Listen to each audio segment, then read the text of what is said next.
So I went to go see Judas and the Black Messiah yesterday. Yeah. In a movie theater. Wait, in a theater? Oh, yeah, okay, cool. Because I'm a rebel. Good thing there was only 3 people there. But I went to the bathroom at one point because I drink a lot of water when I'm at the movies and I had to pee. And I went and checked my text messages, and our good friend Justin texted me and said, "Hey, I'm listening to the podcast. And fuck you." And I was like, whoa, what's up? And he's like, "I take that Godzilla shit personally." And I was like, oh. I was like, well, he's a Godzilla he's a fan. Godzilla fan. And I was like, ooh, Ew. that's kind of cringe. Oh, God, I threw up in my mouth a little bit. Yeah. Oh, that's gross. Nah, you might think we might back off on our monkey politicking over here. Our boy Kong. But Kong is gonna kick ass. That's right. Sorry, losers. Whoever is on Godzilla's side, I'm sorry to tell you this, but you're gonna lose. Yeah, get out of here. Oh wait, hey, we have a podcast. Oh, we have an audience. Oh. What's up? Funny. Oh, Hi, God, I'm Gino. I'm Nikita. Gino, don't interrupt me, please. And we're your resident nerds. What's up? I'm the comic nerd, and I'm your resident weeb. And we're just going to go into some movie stuff. We've got a fun episode for you guys today. You'll just see it as we go. But yeah, we've got movie news. We've got anime news. We got comic book news. Whoa, we're going to be talking about maybe some children today. What? Gino, you Oh, wait, you mean the Scarlet Witch's children? There we okay, go. Yes, thank thank God. you. Oh, So that was almost really bad. All right. We're going to be talking about them. We're going to be talking about Isekai. You don't know what that is, but you will. You will by the end of this episode. That's the goal, hopefully. All right, folks. So let's get into it, Gino. Movie news. Oh, my God. Gina Carano. Gina, not Gino. Gina. I was talking about Carano. you. Oh, no, I God. know. I hate every time I see it on the news now that I'm just like, they're talking about me. Yeah, they know. I'm a diehard conservative. Oh, goodness. They fired found me from, your secret. From The Mandalorian. What a shame. Anyways, for those of you that aren't following our TikTok, which, by the way, you should be following our TikTok and our Instagram at Your Resident Nerd, I did a quick little update video explaining what happened. So Gina Carano. In case you missed that, though, I guess we're gonna go. Yeah, we're gonna rehash it. Don't worry. We got you guys. She was a famous actress on The Mandalorian. She has also had some very controversial Twitter takes. She's been very anti-mask, endorsing false voter fraud information. There were some transphobic jokes made, things like that. And so recently, she came out with a tweet. I don't even know. Do you want to read it real quick? The tweet out loud? Let me pull it up real quick. So the tweet itself that Gina made was, "Jews were beaten in the streets, not by Nazi soldiers, but by their neighbors, even by children. Because history is edited, most people today don't realize that to get to the point where Nazi soldiers could easily round up thousands of Jews, the government first made their own neighbors hate them simply for being Jews. How is that any different from hating someone for their political views?" Which is a very interesting hot take. And some people have been bouncing on that. So first, just like before we get into it, for those of you that don't know, she was fired from Disney Plus, Hasbro, a bunch of other any company she was really associated with.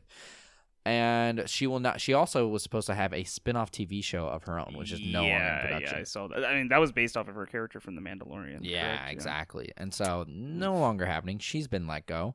And a lot of people think, oh, this is just explaining exactly like what she just said and how is she wrong and stuff like that. And my personal take on it and why I think they should have fired her is, you can say what you want about what was true in her statement about like the history of Jews and getting beaten by their families and stuff like that. Yes, I don't disagree with that, but I do disagree with the fact that you are trying to compare that to a political view, and that is not only a religious following, but was also like an ethnicity that they were born with and judged and attacked for in Nazi Germany. The struggle that a conservative deals with today is in no way comparable to what Jews faced during the Holocaust and living during the Nazi Germany World War II times. Yeah. So the company then fired her. That, to me, personally, is their right as a company. We talk about freedom of speech. She can say whatever she wants. That's the freedom of speech, but that does not mean freedom of consequences. And Disney, just as well, has the freedom to practice their business as they see fit, just as we allow freedom of speech. And I think they had every right to also fire Gina if her views don't align with their views. Why should they then be forced to keep someone in their team, in their production, if they don't also share the same mindset and goal that the company has? And I'm not saying Disney's a saint by any means. No. Not at all. Not at all. I definitely think this is more just pure like politics in general and I just feel trying like to Walt save Disney grace, is, but like, rolling around in his grave yeah. right now. Oh yeah, you know. But so yeah, they're not a saint by any means. But to say that they have no right to fire her is completely false. They have every right. But that's my take. Gino, what do you think? I mean, I agree. I personally kind of find the tweet. I don't know. Yeah, I'm not Jewish, so I can't be like, it's anti-Semitic, not anti-Semitic. I personally find that it is. But I mean, I've also seen there have been Jewish people online who have been like, well, I don't think it's that bad. It comes down to it that, like, a company has a right to expose what kind of brand it wants to expose. Whether or not it's a good idea or not it's up to them. We have to be careful in regards to, like, how much we let, I'd say, big companies like Disney control, like, narratives as, like, what's acceptable and what's not acceptable. Yeah. For instance, like, James Gunn, which I wrote down in our little script here. James Gunn was fired a couple of years back, I know, for, like, old tweets that he had that were not funny at the time. Definitely not funny now looking back at them. I think they had something to do with pedophilia, if I'm remembering correctly. Yeah. And so he was fired. And, like, should he have been? I didn't think so back then. I still don't think so back now. Also, Disney went back on their word anyways and ended up rehiring him. Yeah. So, like, it's dependent. In the case of Gina Carano, I think it goes beyond this tweet and the fact that, as Nikita pointed out, she had been posting, like, a lot of things that had been controversial anyways, and so it's less about this specific tweet being, like, the backbone breaker, and more the fact that it's just been, like, a constant culmination leading up to it.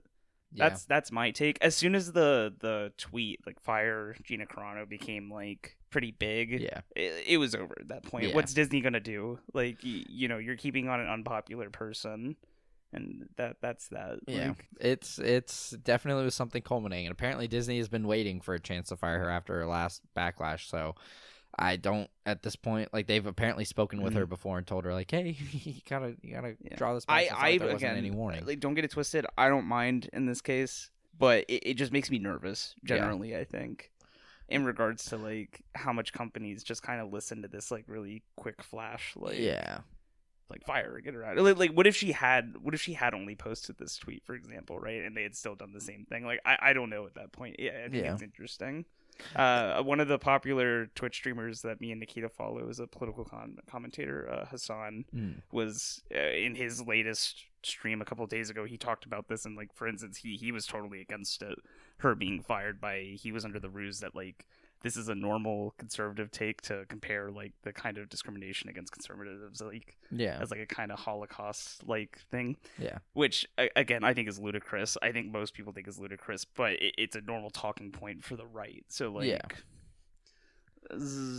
it's complicated. It's just kind of, again, I don't mind. I could see it being more of a problem in the future, or cases, like I said, with James Gunn, where it's this kind of flash firing without really thinking, maybe. Yeah. To where it shouldn't be. I mean, it's going to be dictated by your audience regardless. Yep. You just have to, I mean, again, the audience itself should hold that power, so we do need to be mindful of that. I do think in this case, was a good decision on their part. Yeah. That could let's just be careful about the precedents it sets, because, we had the James Gunn. Yeah, I think that's a good way of putting it. Anyways, to continue on, we've got the Snyder Cut trailer. Oh god, the comments I've seen on the YouTube videos are just so many people. It's so beautiful. It's going to change cinematography masterpiece. The way film is in general. It's going to change it for the future. Snyder's got this is the direction DC should have gone in the first place. Guess what? That was the direction they went in the first place, and it killed their brand. I'm gonna be jacking off for the entire 4 hours. Oh, wild. Yeah, let's talk about it. Here's my quick thought. Real quick, I'm sorry. Did you see Darkseid? Yeah. The amount of people are like, dude, Darkseid looks so badass in this trailer. I'm like, he looks like a bunch of rocks, bro. Yeah, like, that's it. That's literally it. He looks super skinny. The characters look bad. The scene coloring, where they just diminish every fucking color that they can. Ugly, as per usual. Like, that's the one thing I gave Justice League, the original one. I didn't like the movie at all, but God, at least visually, it was way more interesting to watch because I could see colors. It wasn't like I'm watching a black and white film from the 50s. Like, damn. God. Damn. I don't know. I really a lot of fans are out there. Some Snyder fans specifically are out there happy for it, but, like, I think of this. I saw this tweet the other day. I forget who said it, but perfect explanation. You have Marvel currently breaking the boundaries with their movies and their TV shows, expanded universe, doing themes unimaginable that we didn't think were going to happen just 10 years ago. And then you have DC re-editing the same bad movie for an audience that already let it flop. I'm not totally sure how it works. Is HBO Max is kind of leading the project for the most part, right? Because they're the ones who are really like carrying Snyder through this. Yeah, I think it's just because they know the Snyder fan base is big, is slightly big, not big enough to to do a sequel, but big enough to where if they release this, they at least get extra money from it. Because they're not releasing it to theaters. And I honestly do think part of it is just a meme. I think they know that people are going to watch it for the meme because it's so bad and people want to compare it. So they're like, fuck, let's just get money off this. Nikita, we live in a society. We live in a society. God. Oh, yeah, Jared Leto's Joker, the worst Joker yet. People are like, yo, man, the way he says Batman just speaks to Leto's acting. And Leto's a good actor. I've seen him in good shit before. Repeatedly. But Joker wasn't it. But Joker's not it. And the way he says Batman, not gonna lie, no cap, pretty cringe. Very cringe. In my opinion. And you also have people hyping up that scene like, I can't wait to see Batman and Joker finally like go at it. I'm like, yeah, finally, after what, 3 or 4 movies that they've been in together and there's been no setup? Are they even gonna go after each other? Because that looked like it was a shot in like the dream apocalypse that he exactly. had. They think that that'll be like the nightmare scene where Joker's gonna somehow steal the show. Some people are just really dumb like that. I don't know why. Okay. I'll say it. But in general, there's just like why I don't get why people are hyped. What's the setup that's been done? What do we know about Joker and Batman besides the one car fight they had in Suicide Squad and that supposedly Joker killed one of the Robins through a Robin suit that we saw? Otherwise, nothing else has been said between the two. Nothing else has been explained. No other scenes or shots have been shown. There's been no chemistry or beef between these two characters, and now everyone's like, he said we live in a society. He's gonna take over the movie. Like legit, some Snyder fans think Joker is like the surprise villain. It just shits on like Joaquin Phoenix too, man. Yeah, his version of the Joker fucking like slaps. Yeah. It's just great. And then it's like, Leto, we live in a society. Oh man, get out of here. You're done. What do you think, Gina? What did you think when you were watching the trailer? I mean, I was cringing the whole time. I was expecting like something maybe kind of cool. There's that one shot early of like Superman looking. His eyes glow. It's where he's wearing a black suit. His eyes glow, and then he flies off the scene, or he comes up and then flies off. Yeah. And I don't know. It looks so poorly animated that it's just like. Yeah. I don't know. I'm excited to see maybe that they expand on Darkseid getting to actually interact with Steppenwolf, so like Steppenwolf just doesn't appear like a CGI mess that comes out of nowhere. Yeah. So maybe that'll be neato. I got to see the Flash in the trailer like save somebody from a bus. I was like, okay, like that would be kind of cool actually seeing him use his powers to help other people outside of like a Justice League scenario. Yep. Trying to remember if there was anything else that I was trying to give him the benefit of the doubt here. I always like Jason Momoa. You know, I always like seeing my boy killing it. But my friend Greg, I was talking to him. I'm in a society at school where we talk about just about everything, and he's a big comic book nerd as well. And so we asked him like, oh, what do you think about the Snyder Cut? He brought up a really interesting point to me in the fact that this Snyder Cut that we're seeing right now is not even technically the Snyder Cut that everybody was talking about for years, being like, we want the original Snyder Cut. Yeah. There was no original Snyder Cut before Joss Whedon came in and did what he did with the movie. It was just a bunch of different scenes. Right? It was scenes that were shot. Nothing was edited together. Greg's argument, and I agree with him, was essentially that we cannot take like that quote unquote Snyder Cut and apply it to this movie, because the Zack Snyder that we're talking about today is not the same Zack Snyder that would have edited that movie prior to everything that happened to him in his personal life. Yeah. And the fact that it was 4 or 5 years ago now at this point, the fact that he's being oversighted by HBO, like it's not the same. So like we're being like, oh man, like the legendary Snyder Cut that's really gonna save DC, and like it's not even true to its like initial origins. Yeah. And that's just kind of sad to me. And it's not even like people think that this is going to somehow break the wave and be like what DC needs. No, they're still going on with the next Robert Pattinson Batman movie. Henry Cavill and Ben Affleck do not want to return to their roles as Superman and Batman. Even Zack Snyder said he was not going to direct a Justice League 2. This isn't even technically canon. It's just like... literally just it feels fan like a cash movie. grab. It is. Yeah. That's all it is. Yeah. So, yeah. For a movie we already had. That was already bad.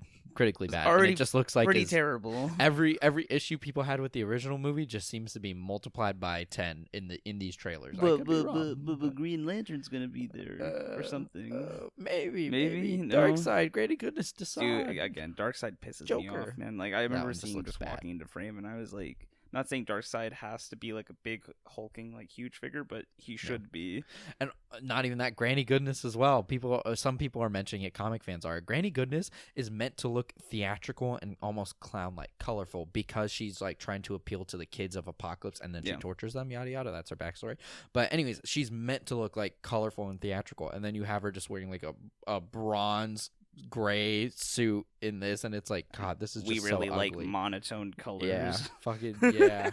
Our Woo. reds will be the plainest reds we can find, close to mud and dirt that you'd find on the street. While our blues are just a deep gray. Yeah, I'd like to know how much like control Snyder's actually had, and how much HBO Max or even It's just, DC like- has had to be like, no, we're gonna do this, we're doing it this way. I'm curious if they're amping any of it up just to make it seem even more Snyder-esque, if that makes sense. Yeah, that's a good question. The only thing that again I think I was kind of excited for, maybe it will play out, is the CGI improvement. Maybe I'm Yeah. hoping that HBO Max kind of funneling money into it will Bring it up a little bit. increase hopefully. that, because it wasn't very pretty. Cyborg was pretty terrible looking from what I remember. It's been a little Yeah. bit. It but- was. We'll be watching the movie with our group of friends. We'll be dropping Yeah. a review because I think it's review dropping worthy. Yeah. So pray for us as we go through that Get 4-hour into that spiel. in like a month from now. Yeah. Oof. But yeah, so that's the news. You know, you got the Snyder Cut, you have all that stuff. But what I wanted to go into today, as we know, WandaVision is popping off. It's popping off, It's baby. doing so well, and people didn't think it would, and it's actually like it's really pushing boundaries and themes Yes. that Marvel hasn't done before. Yeah, when it started, people were like, bruh. Who cares about Scarlet Witch and Vision? What Yeah. is this? What is this weird show? It's a But, little, you get all these clickbait titles and be like, this isn't your average Marvel show. Yeah. WandaVision's something different. pushing the boundaries? Pushing the boundaries, the brownies, as And, Nikita says. Yeah, we're not gonna spoil anything too much. We're really not gonna spoil much at all for the show. I would say this isn't even a spoiler. But it is a very interesting show. It's doing a lot of stuff. Highly recommend you watch it. Something that I just wanted to do in our theme of mythos of the day, lore, is I wanted to go over the history of Thomas and William Maximoff, aka Tommy and Billy, Scarlet Witch and Vision's children. But do they have superpower names, or do people just? yes, call they them? do. They do. Which We're gonna get I'll into get that. into. All right, Gino, all right, I'm don't jumping rush ahead. I'm you jumping to- ahead. My bad. Oh, God. Anyways, so Tommy and Billy Maximoff. They've appeared in trailers for WandaVision, so this isn't really a spoiler at all, but they're developed as characters on the TV show, and a lot of people don't know that they have a very convoluted comic book history. I have another question. Yes. Why Tommy and Billy? Is there any reason behind that? I was going to 'Cause get those into are that kinda- too. I was going to get into All right. their Sorry. name. Sorry. Gino, They just seem Gino. like kind of boring names. They That's do, why they I'm do. trying But there are to- reasons. There are reasons for those all right, names. all right. It's fine. So Tommy and Billy, right? Two hit children of Scarlet Witch and Vision. Now, they've got, again, a long and complicated history, so I'm going to start with, like, their comic book debuts. They originally showed up in the Vision and Scarlet Witch comic series from 1986. That was one of, like, the wackiest and genre-bending comics of its time, because it pushed more, like, horror themes as well as explored more the magical side of Marvel that they were lacking besides Doctor Strange. Nice. So they tackled a lot of things like zombies, vampires, and even witches. Actually, witches a lot. The two were actually in the witch town of New Salem, which is the former home to Scarlet Witch's magical mentor, Agatha Harkness, who maybe we'll do an episode of her one day, but she's basically a huge magician/witch in the Marvel Universe. But they tackle New Salem, and the reason they did that is because there was a villain by the name of Vertigo who was manipulating dark magic in the city, or town, sorry, not city. Scarlet Witch would eventually get into a fight with Vertigo. He would nearly kill Vision. She would stop him. Scarlet Witch would prove triumphant over their fight, and would actually hear the voice of Agatha in her head, because after defeating Vertigo, she has control of his like magical essence. And something Scarlet Witch has always wanted was a family with Vision. You know, they're married, they're in love, but Vision's kind of a robot, so you can't really have children. Isn't he like an organic robot? Yeah, he's like a synthezoid robot. So he's got some human parts, but not like, it's not fully human. It's weird. I'll definitely do a segment on it because the synthezoids of Marvel and its history are actually really fucking cool. But to continue, Vision, can't have kids, and so she has this magical power in front of her, and Agatha is basically guiding her, telling her, hey, I can help you have your dream. I can help you have kids. And so, using a ritual, Scarlet Witch uses that to impregnate herself. Yes, but there's a twist to this. What she doesn't know is that when she impregnated herself, within the magical abilities of Vertigo, or of Vertigo's power and essence, was a sliver of Mephisto's soul. Who is Mephisto, Nikita? Mephisto is the devil of the Marvel Universe. Quite literally the devil of the Marvel Universe. And he's a big trickster. He's incredibly powerful. I mean, like, omnipotent, universal, multiversal level being. What about the one below all? Or whatever. Okay, so there's actually a big debate about that right now. Okay. At the moment, I don't really know who's the bigger devil because they haven't. Al Ewing still needs to kind of explore that, which I'm excited to see. But the one below all might be the only other person like below. Yeah. But stronger than Mephisto. So technically, if the one above all creates Mephisto, doesn't the one above all just essentially become just as evil as Mephisto, right? Like, I guess you could argue that, but he also created heroes to stop Mephisto in a way. Maybe because he knew that they would. Damn, what a guy. What a guy. What a guy. But so Mephisto, basically the most evil being in all of Marvel. And now a sliver of his souls are in Wanda's two kids. So she would eventually give birth to the two children. So doesn't that make them like antichrists, kind of? Yeah, you could kind of argue that, honestly. And you wouldn't be too wrong, because it'll explain, but that gives them a huge power boost also. Oh, I wonder why. Yeah. Really? Does it really? So, the two kids are born. William / Billy. You know, Billy's full name is William, and he's actually named after Simon Williams, aka Wonder Man, who is known as Vision's quote-unquote brother. He's the human brain that they use to base Vision off. Yeah, if you didn't know. I we'll have to go into a whole lore of Vision. Is Wonder Man still around? If they used his... Okay. Wonder Man is alive now, but at the time he was dead. Oh. When they created Vision, I believe he was dead. I might be wrong, or he had died around that time. He also has a twin brother, or maybe not a twin brother, but a brother as well, who hates Vision with a passion because he thinks he's just like a copy of Simon Williams, which is understandable. Yeah. All right. And so they named Vision after Simon Williams, or not Vision. They named Billy after Simon Williams. Wait. Okay, hold on. More important question: how did Vision feel about Scarlet Witch doing this? Doing this to herself, essentially. Like making herself pregnant. He kind of didn't know for the most part. I mean, he my knew that God. magic was involved, but he didn't. I mean, it's not like he knew like Mephisto's soul were in the middle, and he didn't really. She also didn't know that. Yeah. Oh, to him, it was just a spell to give them kids, so he was incredibly happy about this it. is really a tragic story that's coming they're, to form here. Oh, believe me.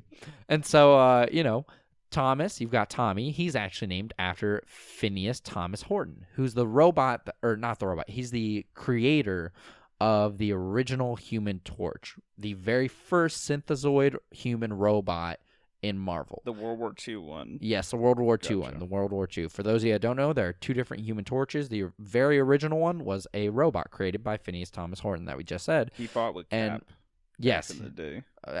With the invaders and helped stop Nazi Germany. Yeah. And actually, the body of the Human Torch is now Vision's current body, or at least was. I guess they've kind of altered that a little bit in the last 10 years. But yes, the body that they used to create Vision and the brain and stuff like that, they use Human Torch's, the original Human Torch's body / robotic parts. Okay. Yeah. I'm So that's keeping up. why they named him Tommy in homage to the original creator of the Human Torch, because Vision wouldn't be there without him. Well, that was very nice of them Exactly. to, Exactly. get a little nod to. No, there. too. What a sweet little Easter egg they put. Does Vision have technically a name? No. It's just the Actually, now that Vision, I think right? about it, No, yeah. I was about to say it's just the Vision. Okay, Yeah. cool. That's Yeah, it'd actually be a kind good of weird to question. be like, this is Vision Junior. Yeah. And so, as I just said, the two boys had slivers of Mephisto's soul, and Mephisto, knowing this, tricked another villain named Master Pandonium into collecting all the pieces of his souls. And there's a whole backstory for that, but basically he made Master Pandonium.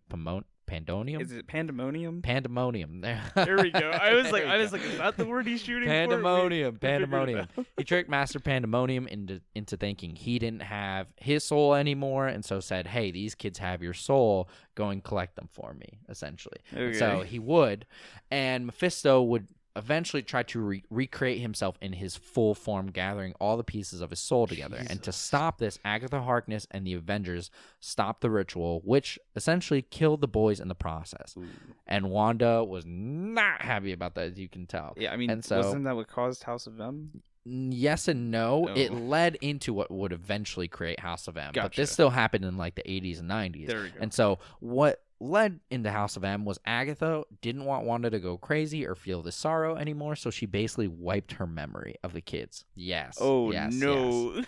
And that's Oh, how we get no. House of M. So the kids would be gone. You have Wanda, who no longer remembers her children anymore, and everything goes as planned. But eventually, did they wipe Visions? This is like, we're Yeah. reaching Bachelor levels of drama. yeah, here yeah, for this. it's crazy. A lot of people definitely disagreed with how the Avengers also handled it because they You treated, think? yeah, You think? and it would get worse because they would mistreat her a lot further down the line, and she would eventually come to remember her children. And when she does, she goes batshit insane. Yeah, well, that's what I said. That's what causes House of M when she fucking Yes. kills everybody. That's where she. Spoiler alert. Just to quickly go over House of M, finds out she has her kids. In order to bring them back, she wishes everyone to be a mutant, essentially, she wishes for her children, but that changes the multiverse or the universe into creating a universe where basically everyone is a mutant, where mutants kind of rule the populating class, you know? And eventually the X-Men would have her realize, hey, your kids are gone. Like,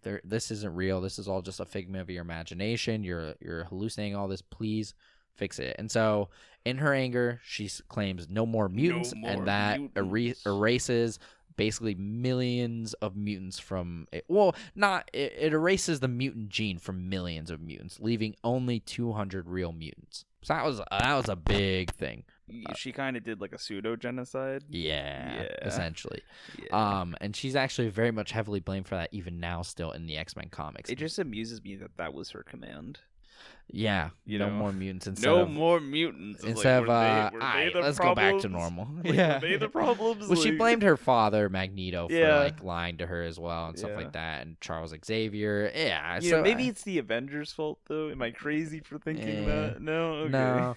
And the weird thing is, she's not considered a mutant anymore. Scarlet Witch is now, they've claimed that she's not, her and Pietro are no longer mutants. They weren't really Magneto's kids, that they were gifted their abilities or experimented on by the High Revolutionary, this like evil scientist person that basically works with genetics. And so they claim she's not a mutant and that she's the Great Pretender. And currently in X-Men comics, I think they're building up to this event where they're actually about to fight Scarlet Witch. And Again? so, yeah, well, they Damn. claim she's the Great Pretender and they want to get rid of her. They don't mention Quicksilver that much, though, and I'm curious as to why. Because usually they go buddy-buddy, like he's like her bodyguard. And so that's something to be on the lookout. But that's not the end of Billy and Tommy, though. Eventually, they would be reborn, reincarnated. Billy would be born under another family, as the name Billy Kaplan, and Tommy would be born Tommy Shepard or Thomas Shepard. So they would get new biological families. They'd be separated. They're reincarnated now. This is due to Wanda doing no more mutants, apparently. Yeah. Gino has this like crazy expression on his face. The two would also share powers similar to Wanda and her twin brother Pietro. Billy originally having lightning powers that would turn into magical abilities and probability manipulation, i.e. chaos and order manipulation, which is two of like the strongest connected powers to magic, as we see with Wanda. And Tommy just being a speedster, just like his uncle Quicksilver. Originally, Billy would go under the name Asgardian while joining up with the team called the Young Avengers. Even though he definitely wasn't an No, Asgardian. not at all. Not at all. That was his original name. He didn't stay with that too long. Good. That was also because he only had lightning ability, so they thought, like, okay, you're basically our Thor for the Young Avengers. Damn. And for those of you that don't know, the Young Avengers, really fucking cool comic and really cool team. Yeah. That's a younger version of Kang, comes from the future. Kang is this time-traveling Avengers villain, but a younger version of himself wants to stop himself from becoming that master time villain manipulator. Thus, we have what is it called? Iron Lad. No. I know we What? have Iron Lad, but you have a thing, a circular. A loop. No, not a Looper? loop. It's a Paradox. Paradox. There you go. Thank Paradox. Yes, exactly. yes. Exactly. He goes back in time, dubs himself Iron Lad, and basically founds this young Avengers team of young superhuman metahuman mutants. Actually, not all of them are mutants, but basically young metahumans There you go. to create a Avengers-esque team. They have some oversight, I'm hoping. Now they do. Originally, they didn't. That's a big conflict. That's its own story as well. Again, Sorry. there are a bunch of Man, branching. damn, and people wonder why Civil War happened. You got Yeah, a bunch of kids and running around. that partially led into Civil War, Just actually. saying. So Just saying. yeah, but the team would come across. Billy was one of the first ones recruited for the team, and he would actually eventually change his name to Wiccan to more accurately represent his magical, crazy side. Not crazy, but chaotic side. Yeah, and yeah. they would eventually run into Tommy and recruit him as well because he looked almost exactly like Billy. And for a second, they wondered why. Yes. Yeah, they were twins, I suppose, originally. Yeah. They were twins originally. And so they're like, wow, we look oddly alike. And eventually an AI version of Vision, as well as along with Super Skrull at the time, because they were on a mission, would eventually fess up and say, yeah, you guys are actually Scarlet Witch's sons, just reincarnated. Damn. Yeah. And that would lead into them revealing themselves to her, because they were like, well, she deserves to know. But instead of having a chaotic breakdown, she just remembers. She finally remembers everything. She remembers her two children, and she realizes and tries to make amends for her previous actions during House of M and when she had that breakdown. So she starts trying to give mutants their powers back. Obviously, she can't do that on a global scale, but like whenever she can, she tries to grant mutants their abilities back. See, So it's like I a thought they little were bit of going to a end up happy turning ending. like evil. So like No. This is a happy ending comparatively. Yeah. Exactly. I dead assed out that they were going to be like two little antichrists. Well, running no. around. Luckily not. They're not that close with Scarlet Witch that much, though. They acknowledge that they have their own biological parents. Mm-hmm. They know, like, soulfully they are connected to her, but they don't really acknowledge that as much. That's so sad. It is incredibly sad for Scarlet Witch, and they don't bring it up as much in the comics, but I think they're leading to that. And why I think that is where they are now. Billy and Tommy would both stay on the Young Avengers team and face multiversal level threats across, or not multiversal level, but like threats across the multiverse. Mhm. Billy would come to learn that as Scarlet Witch's kid and, having part of a Mephisto soul in him, he would become the Demiurge. And the Demiurge is basically, think Sorcerer Supreme for Doctor Strange, the most powerful sorcerer on Earth or in the universe. The Demiurge is the Sorcerer Supreme for the multiverse. So Wiccan is Holy essentially shit. supposed to be the most powerful wizard in the entire multiverse. So he's fucking busted. Okay. And so they would face threats that would try to manipulate him, try to take over, because if you have control over the Demiurge, you have control over the multiverse, essentially. Do you have to apply to that? Like, No, he was just born with No, it. you just He's just become it? naturally Okay. powerful. Yeah. Cool. He just becomes it. I wasn't sure if it was like a job application, maybe. Like who? Yeah. And Billy would actually fall in love with a teammate from Young Avengers. Both Billy and Speed are, or Wiccan and Speed. Speed is the name of Tommy, his hero name. Both of them are actually homosexual and gay in the comics, which honestly, some of the best representation of a gay character in comics that I've ever seen. I'm kind of upset people don't talk about that more. Yeah, they really don't. I mean, they've been around now since. Yeah. For These two are probably some of my favorite characters too. They're just done so well. Everything about it, and his relationship with Hulkling is done amazingly. So Hulkling, not to divert too much, but he's the hybrid child of one of the strongest Krees and one of the strongest Skrulls. How do you date the Demiurge though? Well, he's just a normal human being. It's not like he I controls feel or like knows. he's busy though. No, well, he's still a young adult. He doesn't Okay, have. yeah, He's that's not. fine. I'm He's just not fully. He's basically the Messiah. He's destined Gotcha. to become. He's He's not. He's not okay. at that level yet. I'm just saying when you got like Yeah. you got to take care of the whole multiverse. It's like Well, he's not there yet. which don't which worry, night don't is worry. date night? Oh But wait. the reason why Hulkling's interesting and where they are now is, he's the boyfriend / actually husband now Yes. of Hulkling, and Hulkling being the child of Captain Marvel, the original Captain Marvel, one of the best Marvel. top Kree soldiers. Yeah, Marvel. And as well as the son to the princess of the Skrull. I forget her name. It's she something. I forgot. But she's... How do you be a Kree Skrull hybrid? Well, because Skrull. Oh, well, so Yeah. you'll see if you ever look at a picture of Hulkling, he basically looks like a combination of the two. Mainly Skrull, but he has like blonde hair, like a human / Kree. He's more bulkier because he's got the Kree physiology and superhuman strength backing it up. So he's actually incredibly powerful. I mean, you've got shape shifting abilities. That's with what I was Kree going to ask. level If physiology. he could shapeshift or yeah. not. All right. And cool. so he's the one of Captain Marvel's many children, actually, surprisingly. But he actually didn't grow up in the Kree or Skrull Empire because his mom was assassinated. And so his nanny, Skrull nanny, actually took him to Earth where she knew he'd be safe and just raised him as a human growing up. It's a good thing she chose her. Yeah. Right? Well, luckily, because eventually the Kree and Skrull would find out, and Billy, in the midst of like helping Hulkling through all this, Hulkling would kind of get pulled in to be the next leader for both of the armies. And so, yeah, for both the Kree and Skrull. For those of you that don't know, Kree and Skrull hate each other, which is why it's a big deal that he's a hybrid.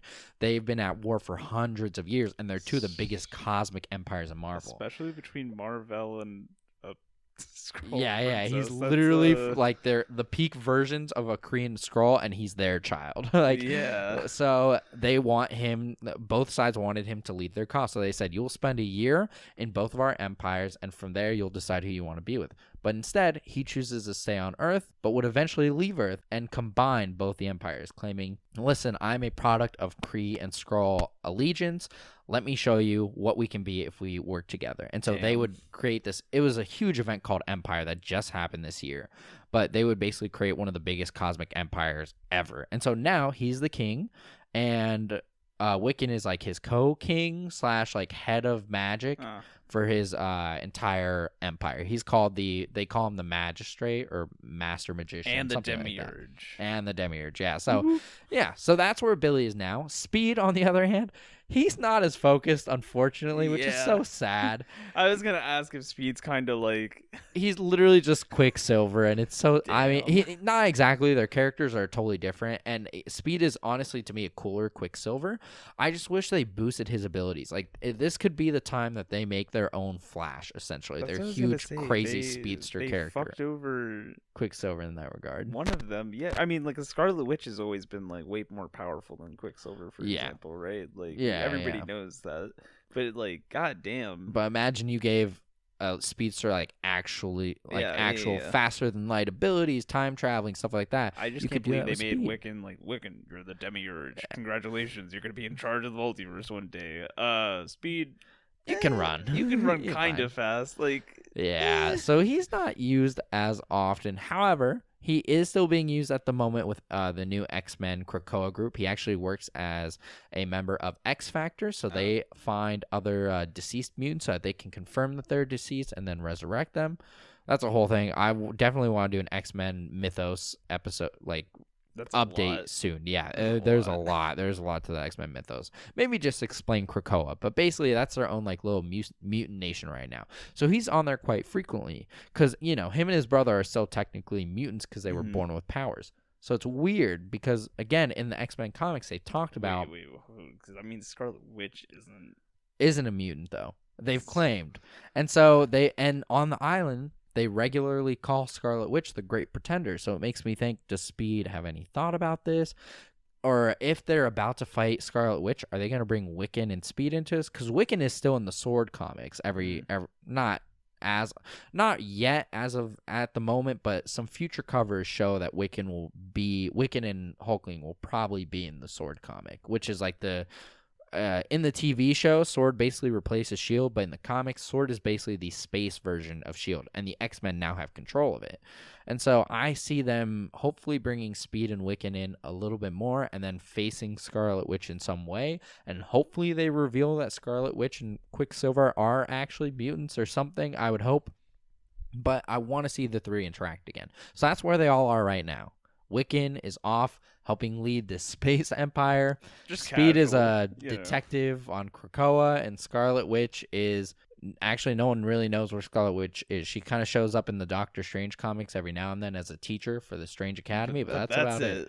And Quicksilver, like, I don't even know where Quicksilver is. How do you not keep track of Wanda Maximoff? Right? I feel like it's one of the really biggest bad threats to the whole multiverse. That's what I was gonna say. Like, do you guys forget that? That she can So quick question. Yeah. In regards to the continuity for Marvel, especially with Secret Wars, right? House of M still technically happened in like the line, right? Yeah, it's still acknowledged. Like, it's acknowledged in the X-Men comics all the time. Okay, like, cool. oh, Scarlet Witch erased mutants because she had a Yeah. breakdown. Yeah. So it's definitely still happened. It's still knowledgeable. But yeah. Because that happened, I mean, that happened prior to Secret Wars. That was like 616. Yeah. Very much prior to Secret Wars. I'd love for everyone, like, poor Miles Morales is like, wait, I'm sorry, what Wait, happened now? What? You guys lost all your mutants and now they're coming? What? They were why is all that wiped such a big out in a thing? fucking snap. Yep. That's insane. Crazy. Whoa. But yeah, those are the two kids of Vision and Scarlet Witch. Vision also has other kids, or at least a robotic kid called Viv now, who's a synthezoid. I'm curious if they'll ever bring her in and see her react with Wiccan and I have spoiler and alert. Speed. At the moment, they don't. They're not going to. Maybe not. I wouldn't be surprised if Marvel and comics in general do this thing where, like, there are so many connections, but instead of exploring them, they just kind of keep the story simple. What about Magneto's other kid? Where's she running around? Funny enough, she's actually Polaris. I think she's on the team that Speed, like, regularly comes in and out of. Okay. Because he's dating one of the members of the team, Nice. Prodigy. And so, yeah, I think she is actually leading that team. And it's, now that you say that, it's really weird that they haven't had an interaction where she's like, oh yeah, hey Speed, the guy who looks exactly like my brother and is my supposed brother has the same power and is technically my sister's son, so my nephew. And they've never brought that up ever, I don't think, and that just blows my mind now that I think about it. They really don't. Has Magneto interacted with them at Nope. all? Nope. Okay. All right. You don't think he'd be interested a little bit? Apparently not. Oh, all right. Well, he claims that Scarlet Witch is also a great pretender, so he kind of just throws Scarlet Witch and Quicksilver under the bus. Yeah, they kind of throw them under the bus a little bit.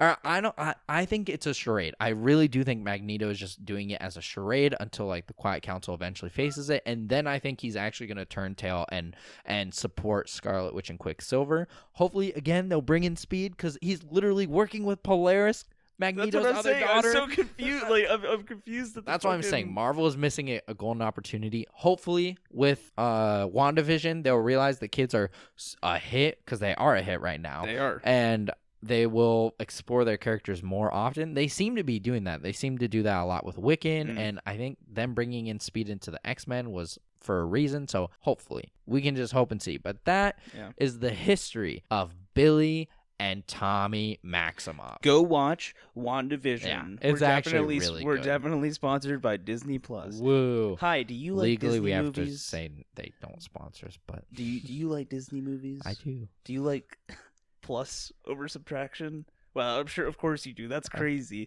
Well, I like you should subscribe multiplication to more, but- Disney Plus and get all your Disney movies, including Marvel's new hit TV show, WandaVision. Oh, okay. You convinced me. New episodes coming out this week. Oh, but yeah, that's everything for the comic segment. I hope this educated you guys. I hope you guys have learned a little bit more about Billy and Tommy. And well, I don't. What now? Yeah, well, you're dumb, Gino, so Okay. I don't care. Our average viewer is probably smarter than you. So. Damn. But yeah, that's the comic segment for y'all. All right, so time for anime news. Hey, All right. I was gonna say that. Damn, that's fine. I'm sorry. Time for anime news. That was better. When That I was do better. it, Yeah, it's I like see. it's like that's the classic Goku power up. Oh yeah, of course. We've Yeah, got three quick things in terms of news, and then we'll be going into our Isekai segment. Mhm. The 24th Detective Conan movie will be dropping worldwide on April 16th. If you're listening and you happen to be a Detective Conan fan, get hyped. What is Detective Conan? Detective Conan is a manga/anime that's been around since the 90s, which follows a teenage to young adult man who was poisoned. This is like first episode material. He was poisoned when he was discovering a crime syndicate called the Black Organization.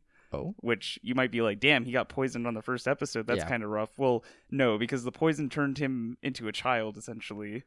So he is a young adult man who is trapped in the body of a kid, essentially, who goes around solving crimes. And he struggles to get people to listen to him because he knows what he's talking about. And this is the 24th movie? Oh, yeah, this is like a classic manga and anime. Does time ever progress in his No, universe? he never stops No, becoming a okay. child. Cool, His mind becomes old. That's why. So when it first happened, I think he was in high school or something like that when he Yeah. first got turned out. And now he's no longer a high schooler. Technically, he's an adult. He's still trapped in a kid's body though. So Wow. that is Detective Conan in a nutshell. It's still Interesting. continuing. Like the manga and anime, I believe, is still like progressing. Okay. So will it ever end?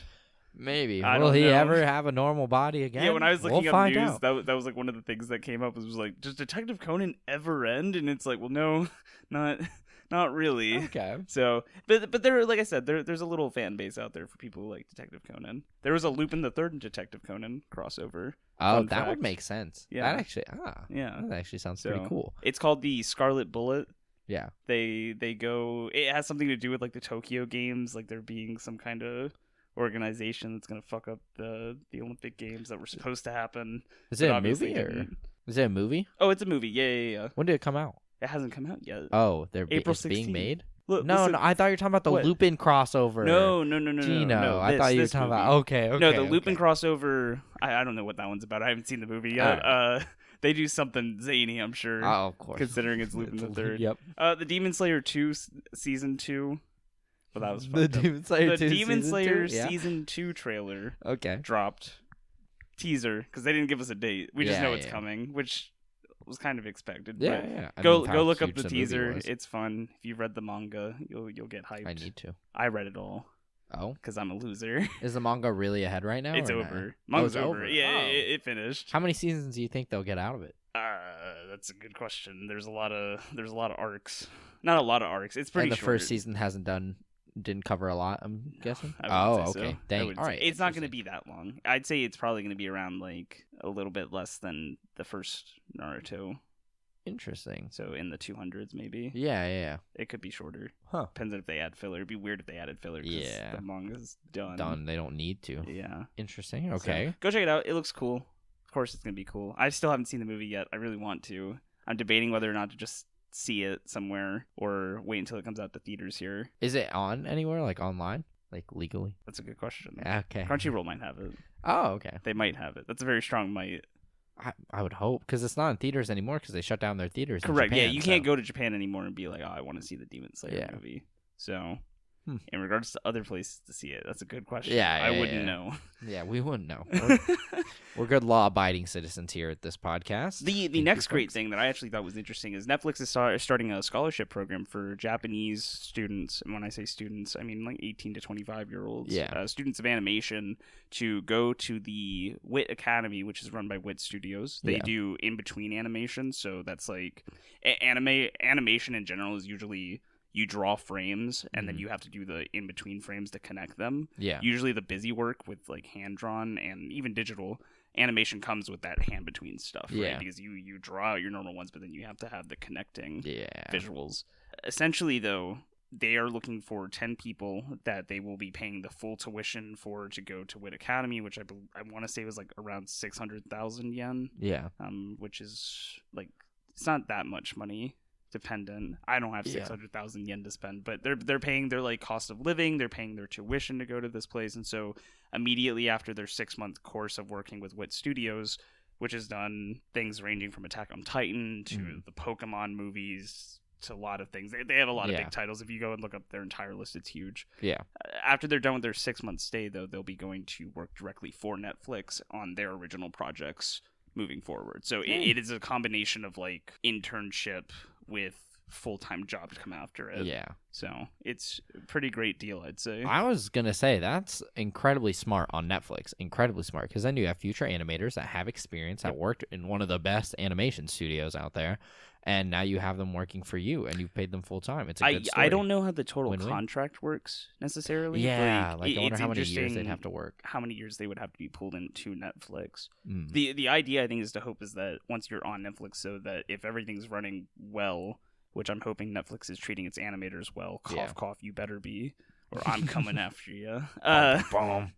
Yeah, no, that it's a stable job for the rest of Yeah. their life to be working. And Netflix is trying to get into the anime market with making their own Yeah. originals. We saw a lot of success with not Sword Art Online, Seven Deadly Sins. Yep. A lot of S names. There we go. Wow, I'm just like tripping up today. Seven Deadly it's fine. Yeah, Sins. Seven Deadly Sins. Castlevania was a really good. big one. There's some other stuff that's coming out. So They just released a Hercules one. That one wasn't so good. Hercules. Yeah, the Hercules Blood anime. of Olympus one. Yeah. There we go. Yeah. That one wasn't I didn't so good. personally like it. There are definitely people who were fans of it though. I like the animation. I didn't mind the animation. You would like that pseudo Shut CGI bullshit, wouldn't you? Shut up, Gino. Damn. All right. Okay. That's our news for this week. I saw some people on the Netflix thing were being salty because they don't like Netflix and they're worried about it taking animators from Japan. But I mean, they were gonna hire animators Competitive anyway, so I market. don't. There you I go. don't really know what the logic there is. Yeah. I've seen people complain about it online, but Interesting. get out of here. Give people out jobs. of here, you sucker. Let animators do animating things. Yeah, I'm hyped. I'm curious to see what this will stem. So what are we talking about today? Well, Gino, you Harry apparently talked Potter. about Harry Potter. Harry Potter Harry is an Potter. anime. No, Harry Potter's not an anime. But sorry, it's not an anime. Anime. But it is an isekai. Oh my god. What is an isekai, Gino? Well, Nikita, it's a fun thing you ask. An isekai, or the isekai genre Yeah. in Japan, a whole genre. is literally translated over to different world or other world. And it Okay. essentially is where you wake up or are transported to some place that is not Earth and you Mhm. experience new things that are not where you're from. Yeah. Okay. Like Alice in Wonderland. Alice in Wonderland technically is an Yeah. isekai, yes. Fuck, I was looking at other examples online earlier of like That's a good American versions. We have Alice in Wonderland. We have, like I said, Harry Potter is Yeah. technically an isekai. If you ever watch the Harry Potter movies, and they I don't know who the directors were in the early movies, but they really tell the children to like, wow, when you're walking through Diagon Alley, you're gonna ooh and wah, all over the place. You're gonna go ooh, magic. Oh. The only thing that's interesting about Harry Potter's one that I don't think it necessarily translates well into the isekai genre is the Yeah. fact that Harry Potter is caught between the two worlds because like he's discovering the magical world, Yeah. but like the magical world kind of also revolves around the Muggle world Yeah. to a certain extent. Like, It's a little it's- wonky. yeah, Alice in yeah. Wonderland is like I think the best example you can get for like an English one because she just definitely goes to a new world and she's trapped there. Yeah. For exactly. the most part. So yeah, that's what an isekai Okay. genre is. Today, what I really wanted to go over, there's a couple of things. I wanted to go over why isekai has popped off as a genre, because if you go and look through the past couple of years, again, I think I've mentioned this in earlier episodes, but anime essentially goes through seasonal releases. So per year, you will have the 4 set times of releases. There's a spring release, a fall release, a summer release, and a winter release. Gotcha. And so when you're releasing anime, it's going to fit into one of those categories that people are going to know you for. They'll be like, oh, wow, SAO is coming out with a new season for the summer releases. And that's what people look for. Why did I mention that? Yeah. Yes. Yeah, I'm like, huh, It's like, why that did should be a question I ask. Why you. did I say that? Why does No. that Wow. Holy cow. We have a script in two for I know, everything, that's what sir. I'm saying. Like, I have a pretty nice script here, I think. Per that seasonal anime, though, if you go back through the past couple of years and look per season, I want to say it was the past 3 to 4 years now that like a new isekai would come out at least once per every seasonal drop. God. Yeah, and so it's just like this kind of spamming. And so one of the popular YouTube channels I follow, his name's Giguk. Probably pronouncing that wrong. It's Gigguk. He's very popular for the anime community. He does funny videos, but he does like a seasonal review essentially, where he'll be like, "Oh, this is the anime that's coming out this season. This is what to look for. This is what to avoid." And yeah, literally, he made repeated comments in regards to like, "Wow, we've got another isekai this month. Better look out for it. This is what this one's about." So I want to talk about why is it such a popular genre that's really emerged, especially in the late 2000s, and how it got to that point. I want to talk about I want to go over some examples of isekai to kind of prove to you, Nikita, that it is a pretty oversaturated market. Okay. And, like, you know, it exists definitely. Because when I think about it, I don't think it's I can think of maybe 3 or 4 anime that come to mind. Well, so that's the thing is that it's not about like how good they are. It's about the fact that the market is flooded with them. Like that's what I want you to keep in mind here through this discussion today. Gotcha. And then lastly, I want to go over like maybe why is it that animators are creating so many isekai, and then why is it that the genre is still popularized in the weeb community, in the anime watchers community, like myself. Yeah. The otaku You're community. weeb. You're the resident weeb. The Italian community. Oh, no, well, not them. No. I mean, you know, maybe Italians really like anime. Lupin the Third for whatever reason. Really? Oh, yeah, Europe loves it. But It's so much more popular in He's Europe. based on a European, so. Yes, I would agree with that. Yeah, it's so much more popular in Europe than it is the U.S. Huh. Fun fact for you. Yeah. Europeans. We have a few European listeners from Belgium. Are you a Belgian fan of Lupin the Third? Let's go, baby. Yeah, we got Belgium. a Belgian homie who really Someone rocks. from Germany, I think Spain. I think that's for Couch Bros. We had one Spanish listener one time. I don't think they've come back, which is okay. But there's an Irish person. And a Wales guy. I think I know the Wales guy. But do you guys love Lupin the Third? Let us know. Actually, have you legitimately, ever heard of Lupin the Third? Hit us up. I'm kind of curious. Yeah. Send us messages. We on our social media. We want to talk to you guys this podcast, goddammit. We had no Valentine's dates. Please. Wow. Please message us. What did you just say? I said we had no Valentine's. You had okay. Gino, they don't know that. Nikita had one. I'm trying to sucker them in. Nikita had one Valentine's date. It was definitely only one. Yeah. There may have been a second one potentially planned. Damn. Which has been rescheduled to tomorrow as of recording. Okay. Anyways. He does a dating man. He's a bachelor. So, Isekai. The fuck happened there? How did it become so popular? Really, what do you think the first Isekai to drop ever was? Oh, fuck, I don't know. I mentioned it to you earlier. The earliest one I can think of is Digimon, and that's there it. You go. Yeah. Digimon was technically the first Isekai anime that I believe that we know from my research is what I was able to discover. At least maybe popularized. Okay. Anime was Digimon the first generation, where I think the main character's name is Kai. Yeah. Kai and his friends are literally thrust into the digital world, and that's an isekai. He's stuck there. They do things. Digi-evolve. Yeah, I don't. I was a Pokemon fan growing up.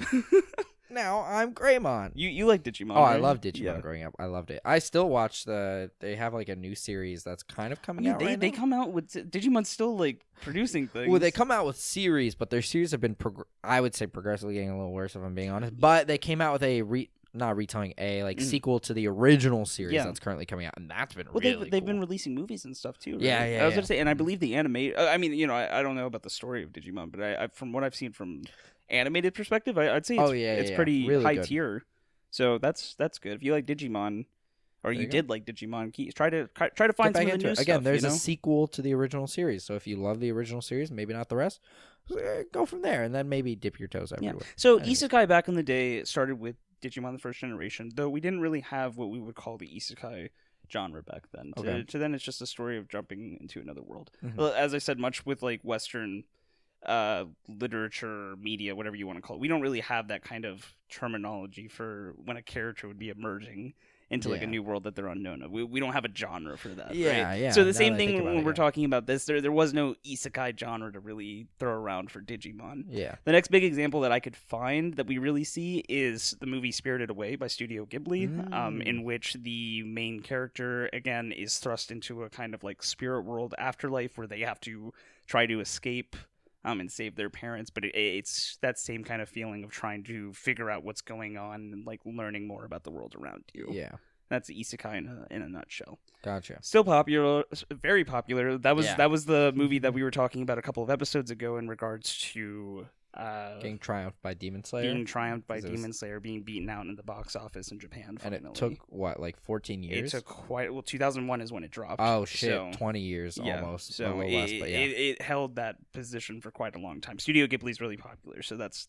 not surprising. Yeah, but still no like isekai genre technically. Really, where we see the emergence of isekai is what I would say is the teen 2000s, so like 2012, 2013, around that area. It's whenever it's whenever SAO dropped.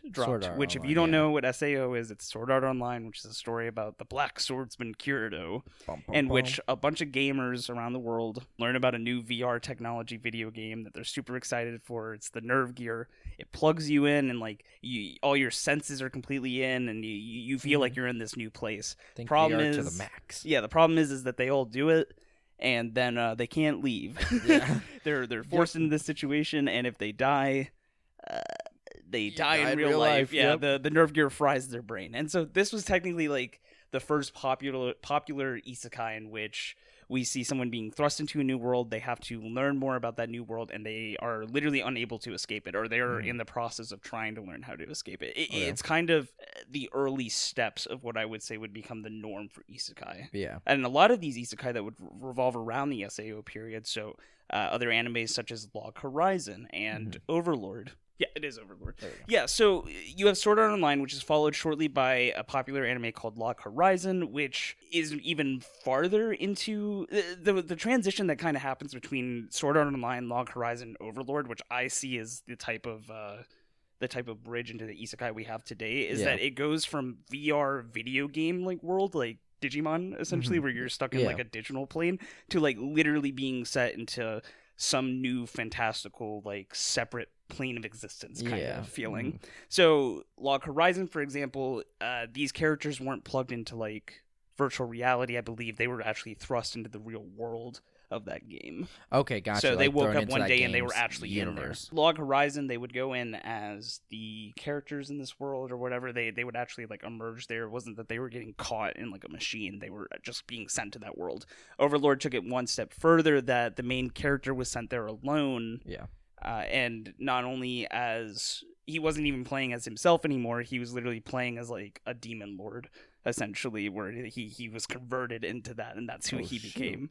So at that point, you're talking about like it's no longer a video game. It's no longer you're even based around your own self and personality. You're literally starting life as a new entity in a world that you have some knowledge of because he did play the video game beforehand, but you're still not you. You're still kind of figuring out things, and that's again, that's isekai, baby.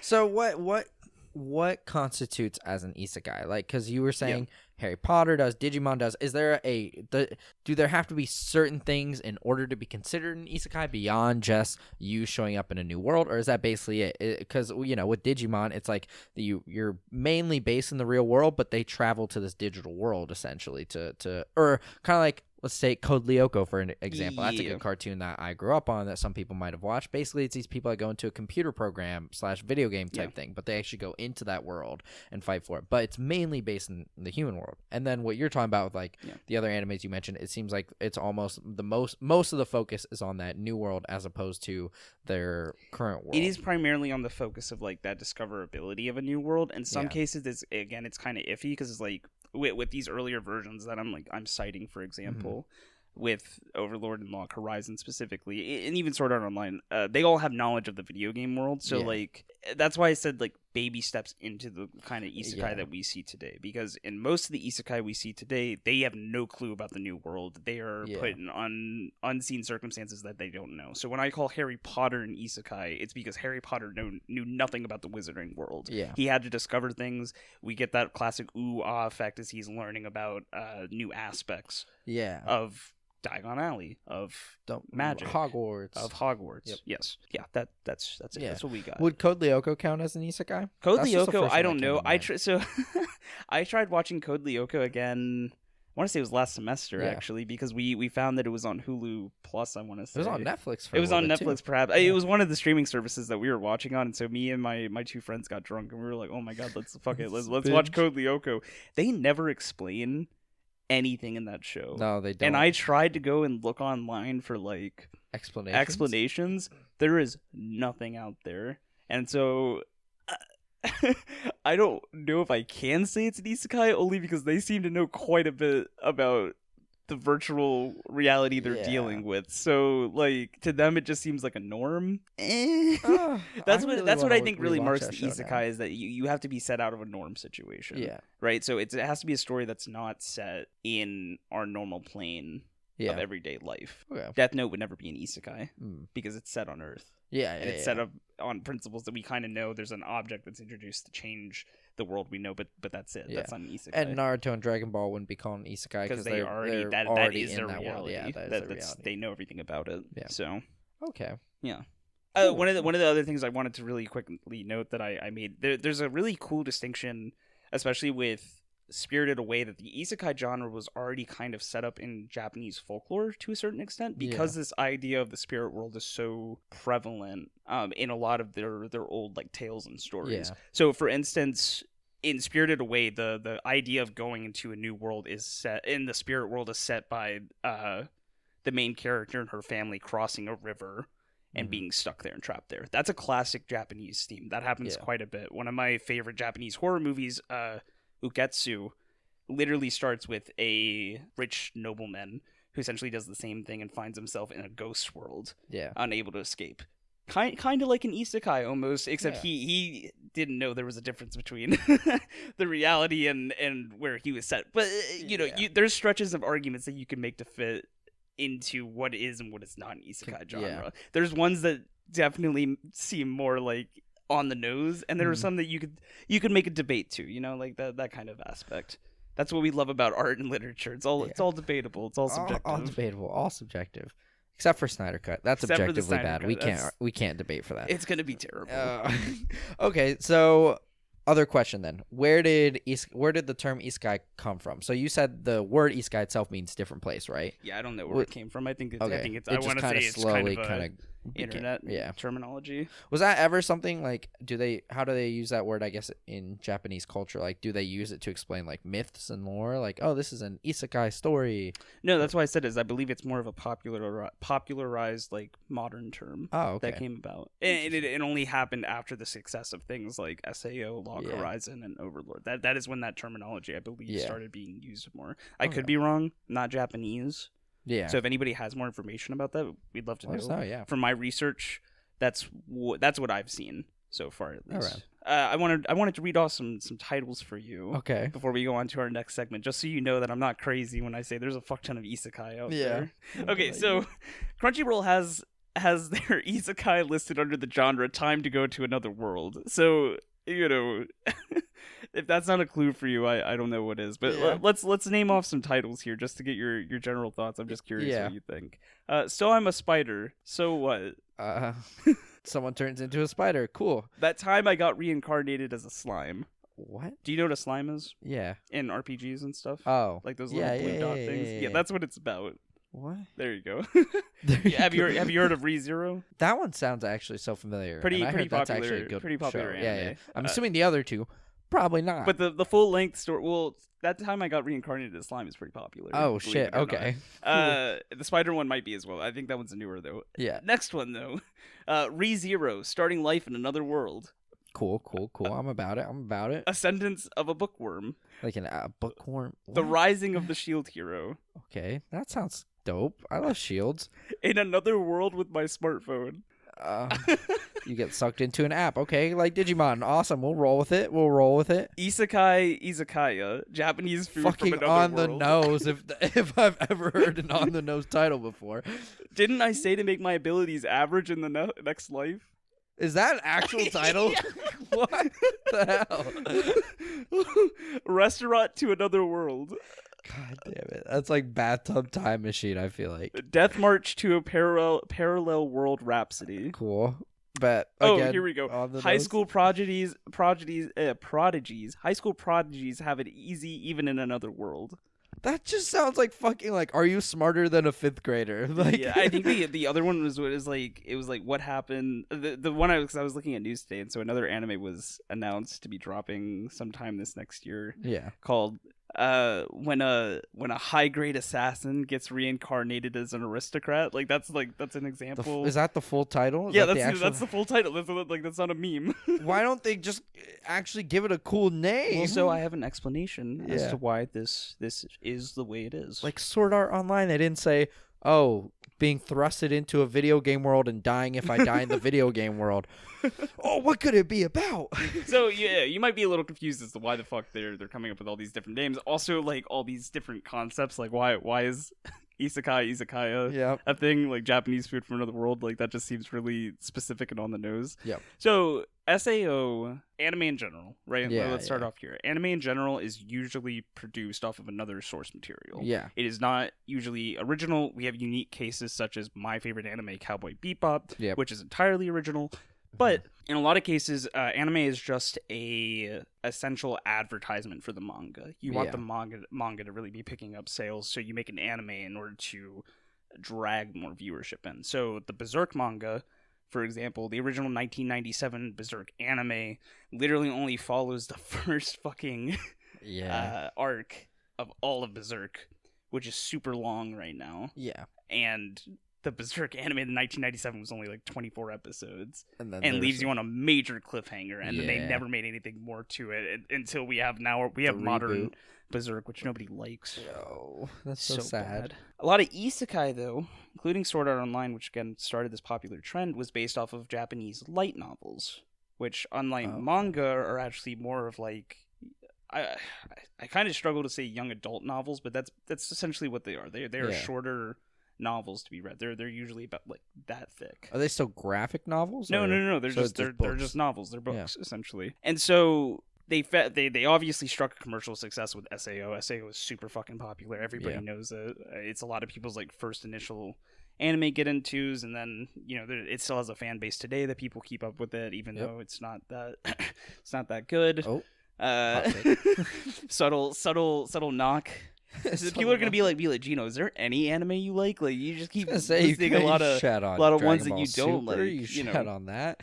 You kind of shat on Boruto, I feel like, a few times. Boruto but manga now is you pretty like cool. It. Yeah. Fun fact. Okay. The light at the end of the tunnel. anime is a little questionable, but they're getting there. They're getting there. Okay. Anyways, so anime companies started looking towards light novel production to see like, fuck man, like we can obviously capitalize off of this. And the important thing for animation in that sense is that you don't have to adapt manga into an animated pattern.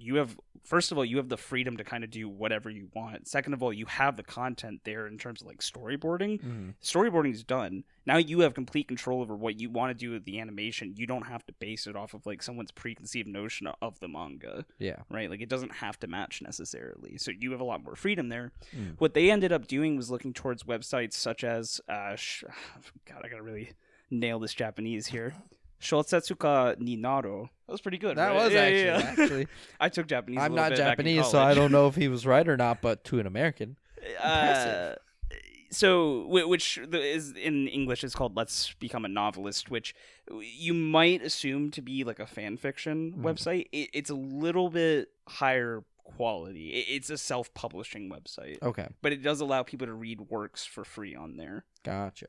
Kind of like fan fiction, kind of not. The way it works, though, is if you get a certain amount of... I had the numbers, I want to say it was over like 10,000. You get over 10,000 downloads on your story from that website or not, anime production companies will reach out to the author and ask for licensing rights to their work. Yeah. And so isekai is an extremely popular light novel genre right now. Yeah. And has been for a little bit. And so these books go pretty high. They know that they have a market for them. And so when you have a case of a light novel, which probably really won't make that much money, the anime company takes it under their wing because they know how to capitalize it more because anime has become a more profitable market now. So the reason you have all these weird fucking names is because they're self-publications of people wanting to write about literally whatever they want to. And they don't have any titles. They don't have anybody holding them back. There's no editors that they have to go through because they're self-publishing all of their own work. So like, fuck it. This is my book. This is the book's title, which for a book title isn't that bad because you see that book and you're like, oh, that's actually an interesting concept. Let me read it. And again, as an anime title, because they already have a following. Yeah, people go and see the anime. Dang, they get sponsored with Crunchyroll, and because again, isekai is a pretty well-known genre now. People just kind of like isekai, so they'll check out whatever comes out and they like it. Shit. So it takes a twist on that original anime manga perspective that I gave you earlier, where the anime is advertising for the manga, to now you're taking a medium which is probably not as profitable and shifting it over to a more profitable medium, aka the anime. It's interesting. It actually fascinates me how that shift over happened. Do they still pay the author? They do. They pay for rights. I don't know. I don't know what the full dealing would be. From what I read is that because it became more popular, they had to go through a publishing company, like the website, the wow, I'm gonna cry. Oh, Gina. You ready? Yeah. Shosetsuka ni Naro. There you go. Yeah, it sounded so much better the first time. I'm just going to cry it's okay. today. Let's become a novelist. Yeah, they had to switch over to a publishing company. Okay, gotcha. To essentially handle all that. Handle everything. So in terms of like if people are getting paid accurately, I hope so. The alternative was that it was just free before, so like at least they're getting paid for something. Yeah. You know, and then there are other cases where they are just pulling again from other people's light novels, which get published through other means. So you know, it really is dependent, I think. So why do you personally think isekai might be like so popular? What would be a drawing factor to someone to like this idea just of a as genre? like an escape from our reality kind of feel. At least to me, like Digimon felt so cool because it felt like a whole new world and all these different creatures. It's not something you see in our regular world. So I think, and Harry Potter, you know, it's an escape from reality. I feel like is probably what appeals to most audiences. I saw a convincing argument online that someone was talking about like isekai is less of a genre and more of a setting. Yeah. So in terms of consumers, producers, and writers, why you like isekai so much is because it sets up the means to create stories within a unique, not narrative, but a unique setting that can be explored constantly, and it isn't set by the bounds of what we have as our normal day world. Yeah, you noted like escaping, right? And like I think escapism seriously is what.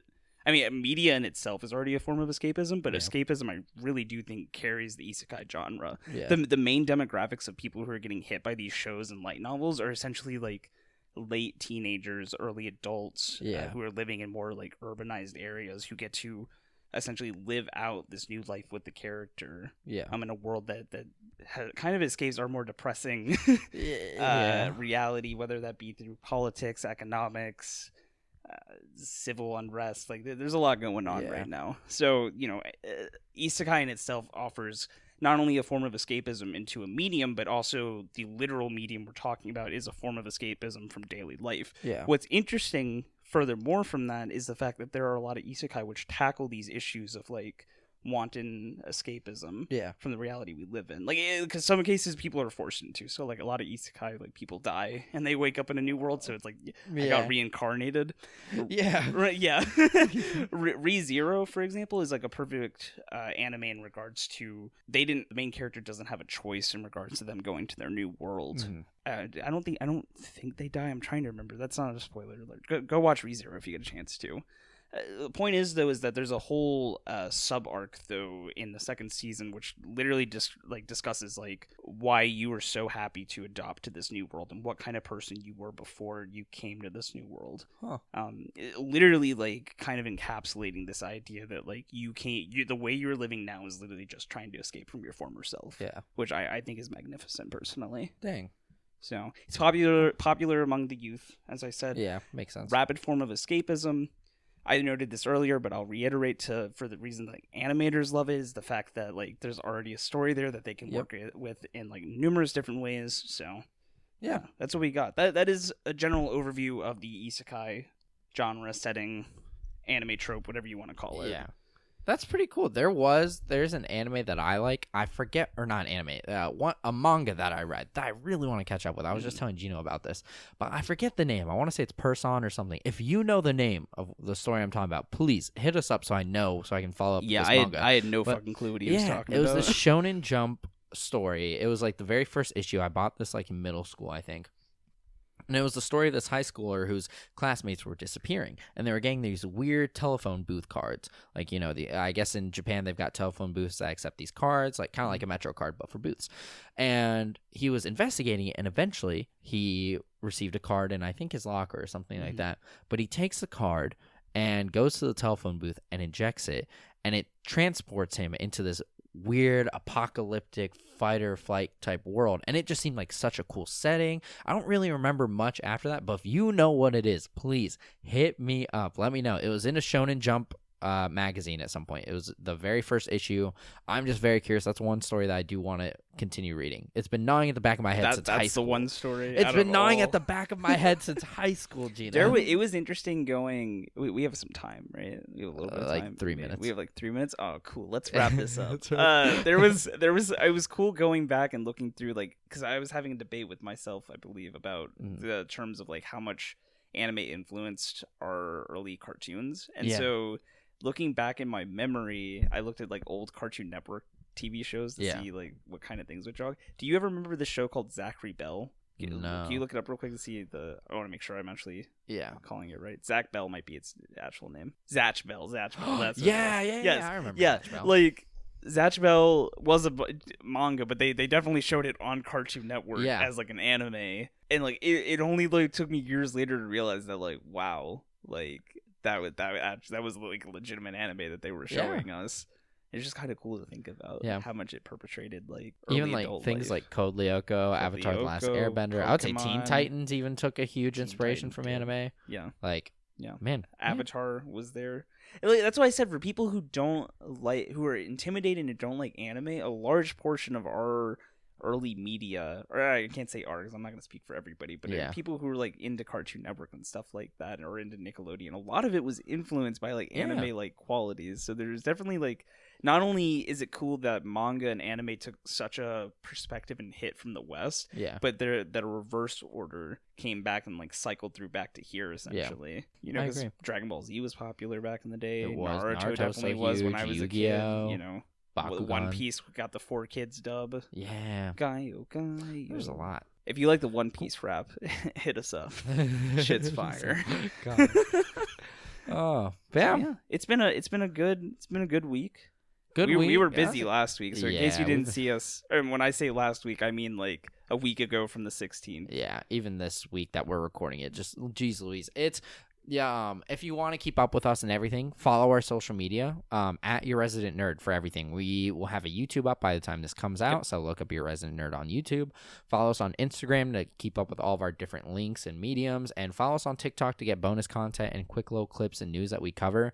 Because again, the reason why Gino brought this up is because we were harking on ourselves because we wanted to put out more content, but we were just so slammed these last 2 weeks. So hopefully by the time this episode comes out, we both have more time and you guys will see extra clips. We're hoping to pick up on that again so you guys can keep up with us. Feel free to DM us if you have any questions or any comments. We'd love to talk about your guys' thoughts on the show. Exactly. Thank you. For those of you that have, thank you, by the way, as well. Thank you for keeping up with us. For the ones who have, we have that information on Libsyn. We know who you are. Yeah. No, but seriously, though, thank you for all your support that you've given us so far. It's been excellent. We've almost tripled in viewership already in like just 2 months, so that's fucking awesome. You guys are awesome nerds. We appreciate y'all, and we're glad we can be your resident nerds. And to my weeb homies, god dang it. All right, that's where I gotta cut it. That's where we gotta end it. All right, we'll see you guys in 2 weeks. 2 weeks? No, I forgot. Fuck, we have yes. Big thing. We actually have an interview that will be coming out next week.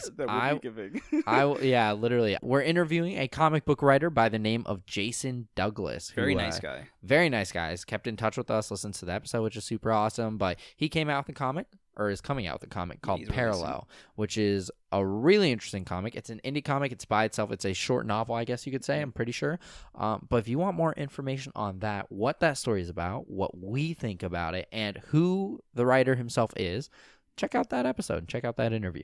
And that'll be coming out next Thursday. As of the time this episode comes out, it'll be coming out next Thursday. We don't have a date for that just because we're not going to look into it. But when this date drops, the Thursday following... Not the Thursday after, but the Thursday next week. Out a week. You got it. You get it. You're smart. You're smart. You know what we're talking about. I mean, it's not going to matter to you either way. You're going to come on Thursday and be like, oh, the episode didn't drop. And be like, you're going to have to wait a week, man. Yeah, exactly. You'll find out one way or another. But, hey, thank you guys so much for listening. Keep up with us. Follow our social media if you want to know any future interviews and other stuff that we're doing. But, yeah. I'm Nikita. That's all I got. I'm done. I'm Nikita. I'm Gino. There you go. And we're your resident nerds. Thanks for watching. That's the theme music, Gino. I'm an acapella person. I don't know if you know that. Is that what that was? Yeah.